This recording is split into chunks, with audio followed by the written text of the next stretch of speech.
Welcome back. I hope you enjoyed that dance video. It's so beautiful to see all the whole ballet dancing and the way she was moving in that video. Somebody would think that person dancing is not a Nigerian, probably one of these black Americans. But trust me, she is not just Nigerian, she's 100% Nigeria. And I have the pleasure of sitting with her here in the studio, and I'd like to introduce her to you. I'm talking about Omolade Mary Ajayi. Good morning. Good morning. So nice to be here. Hello, Yes. everyone. It's nice to have you in the studio with us. Thank you so much for having me. I'm so grateful. Omolade is the founder of Thrive School of Performing Arts, right? Yes. I hope I got that right. Thrive Yes. School of Performing Arts. Yes. What do you do in the school? So Thrive School of Performing Arts is a mobile academy. Okay. We specialize in teaching and passing down the knowledge of performing arts and creativity to children. Amazing. Yes, children ranging from the age of 2 to young adult teenagers. Wonderful. And we've been around for a decade now. Wow. Yes, because I was privileged to have caught the idea and caught the trainings and started quite early. Yeah. So we go from school to school. We go for wherever we're needed, from school to school, from place to place, just educating as much as we can.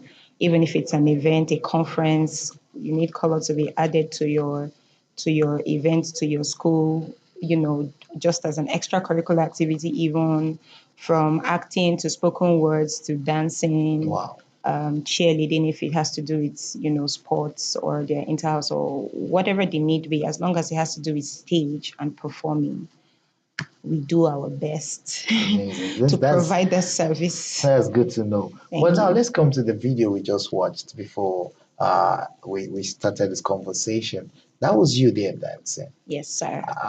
I love the way you were moving. That was graceful. Thank you. Now you are not. I cannot tie you down to one particular art now because you sing, Yes, you I do. dance, Yes, I do. you script Yes, I for do. both music videos, skits, maybe movies. You do so much. Yes, I You do. write, poetry too. Spoken word, yes. Spoken word it's like you're into everything, and that's amazing. So let's explore this a bit. Integrating all of this, dance, music, spoken word, it must be a Herculean task, but yet you carry it with flair. You do it with ease. How so? First of all, I won't really say it is Herculean per se, because I'm one who believes that success is defined as, enjoying what you have found to do. So because I enjoy what I do, it's something that I love. It's not so much of a Herculean task. Then, secondly, to answer your question, when it comes to performing arts, is quite broad, Yeah. and it's very intertwined. Something always needs something to complement something. If you're an actor and you're just an actor alone, that works for you, and that's great. You've carved your niche. But you are a stronger actor when you can sing and dance. If you're a dancer and you just want to be a dancer alone, that's great. It works for you. Maybe you are not very great at multitasking, that's awesome and it's safe. But you're a stronger dancer if you can sing and act. Dance and act. So it is intertwined. They work together. They help each other. It how I'm lost for words, but it just brings more beauty and it solidifies whatever it is that you have to do. So for example, if we have to create a musical or create a body of work, and I'm just an actor, if we have to tell the story of the independence of Nigeria, for example, and how she got her name, or the stopping of the killing of twins by Mary Slessor, I believe, and you want to tell a story, you need actors, you need dancers, you need singers, you need everybody on stage. If I'm an actor who can dance and sing, it will set me apart. I'm not easily displaced. You don't need to go and look for somebody else who can sing because you have an actor who can sing and dance, and she can do it well. So it's intertwined. They all work together. That They is very belong true. to one whole family, one family. Well, still, I would say it's commendable the way you were able to carry all this because I can't. I can't sing. I can try to dance, maybe my village dance, but certainly I know I won't be able to do any ballet here. Oh wow. So, well, for you to do all this, there must be something that inspires you, something that makes your passion for these things strong. So, can you share with us any inspiration that drive this passion you have for the performing arts? Um. So growing up, um, I don't want to sound cheesy and say, oh, it's inborn. I was born with it, but I would like to credit it to environment. Okay. I think that environment cultured me, and then I picked on what the environment suggested and it became my life. So growing up, I grew up in a home where my mom was always singing. She was in the choir. She was in the drama unit. She was, quite the creative. She was also a fashion designer. I would see her sketch things. It was just fascinating to me. I was always looking at, how she put to work the power of her mind, and it blew my mind. And so at the age of 3, she was already using me in her dramas in church. Oh. I was already acting. She was going, close your eyes, don't open it, like, oh, I was already doing all the choreographies. And then when you get to school, there's the cultural dance, so it became something that I picked on. Even when I was in secondary school, they would usually say, oh, do art or do science. I did both, and I excelled at both. Wow. But my principal was like, no, this is an art student. She can't be here. If not, you'll kill purpose. And, since then, it's just been something that it won my heart. Let's just put it that way. It was like something I lived, I breathed, like my mind works. I have a big mind, I have an imaginative mind, and the things that I see in my head, I want to bring it to life. This is what being a creative means, after all. And so this is it for me. And then this became a passion, having to be someone who instructs, who is a teacher of it now. It became a passion for me because from when I was even 8, 9, I was already telling my mom, want to act, I want to be an actress. But she just saw it as a hobby. She didn't think that it was necessary for me to pursue it as a career, as a lifetime Mm. career. So she didn't really let me do it. Back in the days when you're an actress or anything like that, Yes. it will not bring money to the The table. stereotypes around Yeah, actors, musicians, in fact, performers ah, was very and we're terrible. still dealing with it present day Nigeria. Really? People don't see performing arts as a serious job. In fact, when I tell people that, oh, this is the job that I do for a living, they look at me like, I'm like, yeah, I work with kids, I teach performing arts.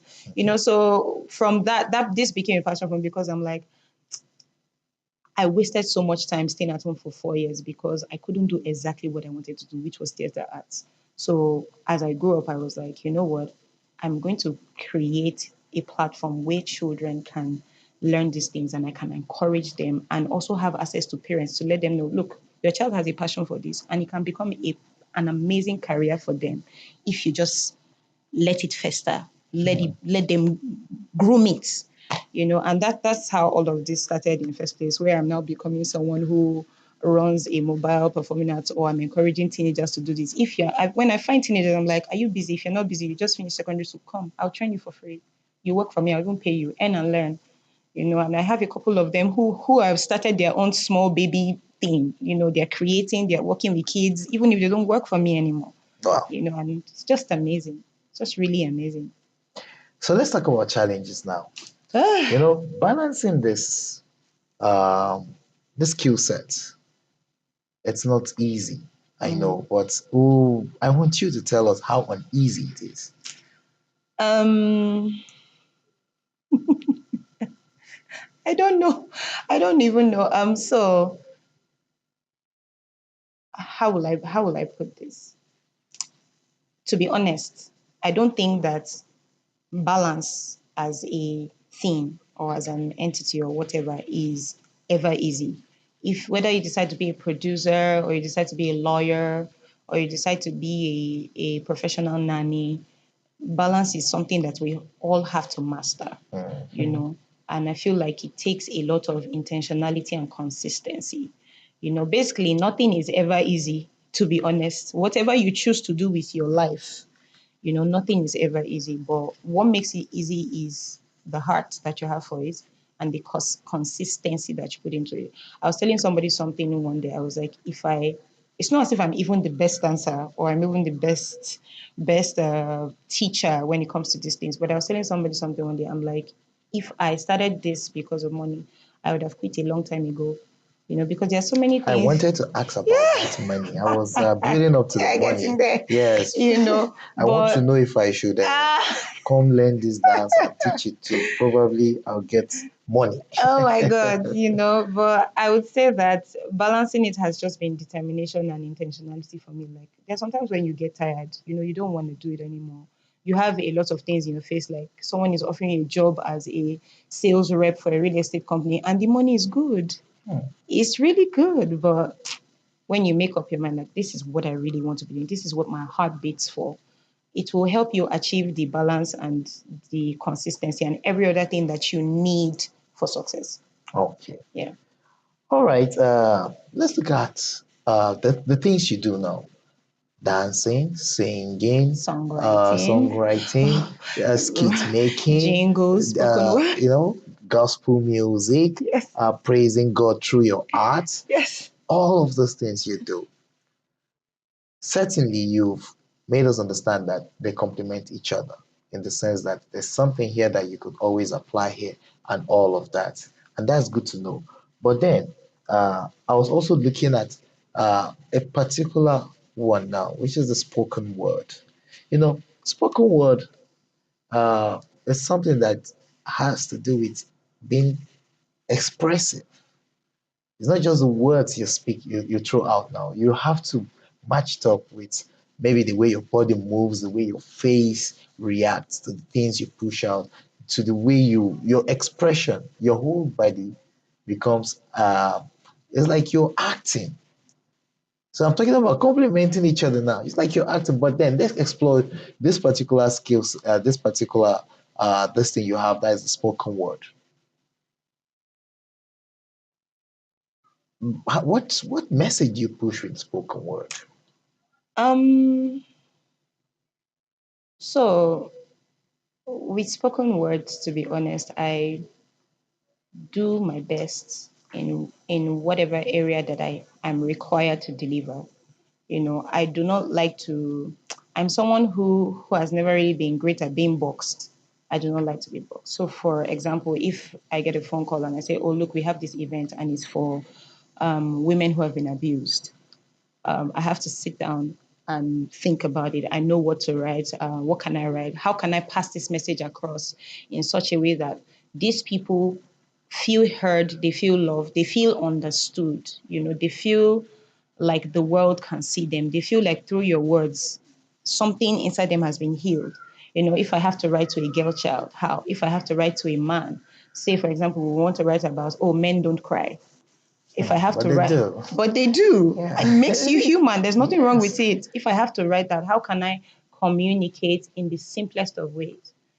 That they deserve love as well and that they are seen. And, create original words, not stolen or lifted from anywhere, that will reach this consciousness or is it the subconscious of human beings like me. This is just what spoken word is about. And I think that is very beautiful to be able to do that. The power that you have to be able to use your words to reach someone with a message is just beautiful. Amazing. Yeah. Amazing. I would have asked that you do us a small spoken word performance so that our viewers can see what we're talking about, basically. A very short one. Okay. I can come up with one right now. Yeah. Let's freestyle one. Let's freestyle one. Yes. Okay, I will freestyle one. Okay, so let me talk to the woman. To the today woman. Woman, thou art loosed. You were loosed from the hold of the society and everything that they expect from you. You will lose from the expectation of the world. You will lose from the expectation of yourself, of your little self that didn't know that the future and adulthood was coming. Woman, thou art loosed. You are loosed to become every single thing that you want to be. You are loosed to become a phoenix, rising, ever colorful, reinventing herself. You were loosed to not judging yourself. Pick up yourself every single chance that you get and become all that you can be. Woman, thou art loose from the expectation of the society that expects you to be married and at 25, to have it all figured out at 30. Woman, thou art loose. Take your time, evolve, and become exactly who you want to be. I hope that works because I just came up with that. It's beautiful. It's beautiful. It's very, very inspiring. Yeah. It's motivational. Thank you. Yes, and in fact, I think I'm challenged to do something for the men too. Oh. Not today though. Not today. I'm not prepared. I need to go learn at the Tribe School of Performing Arts and see if I can come up with something like that. Okay. Before we let you go, we are running out of time. Very quickly, share your last thoughts with us as regards how you want kids to seize the opportunity which your school is providing. So one of the things that I really aspire for and aspire to become, because we keep growing and reinventing, is I want to be one of the major voices in the world, not just in Nigeria, channeling what's greatness performing arts is, or what it can do for the everyday child if you just let them. They might not eventually practice anything as a profession or a career, but in the long run it will help them in other areas of their life to be creative, to be more confident, to be outspoken, to face people. Most I've met kids who have stage fright, and then just 3 months of school with me, or 12 contacts, which is how we work, they become so bold. There's so much that you can do. So if you're out there watching this and you're creative, please do not give up. You matter, your voice matters, the color that you add to the world and to the society matters. If you're out there and you're creative who is also a teacher, it might not look rosy now because of how to make Yeah. money, how to monetize, and it's tough, especially because you're facing issues every day. People don't really take your job seriously, but do not give up because what you are doing matter. There is a little child out there that you are setting free. There is a little you in there that you are giving life to by letting them express what they see every day. God is a creative, because how did God create all of these things in 7 days? So you are more important than you think, because you are just like the one who created you. He created the beautiful skies we see. He created the beautiful flowers. He created the wind to make the flowers dance. So you matter, you are important, your voice is important. The creative industry will make room for you eventually. Do not give up. And if you find any little person that you can impact, by all means, please give it all you've got. Keep inventing, keep investing in yourself, keep creating. God bless you. God bless you, and God bless you on their behalf too. Thank you. This that was very good. Unfortunately, we are running out of time, and so we have to go. But I'd like to thank Omolade Mary Ajayi, founder of the Tribe School of Performing Arts, for coming Thank on the you. show this Thank morning. you. Thank you for having It's, me. it's been really refreshing having you on the program. Thank you for coming. Thank you so much. And so we quickly go on a short break now. When we come back, trust me, there's still more to come on the show.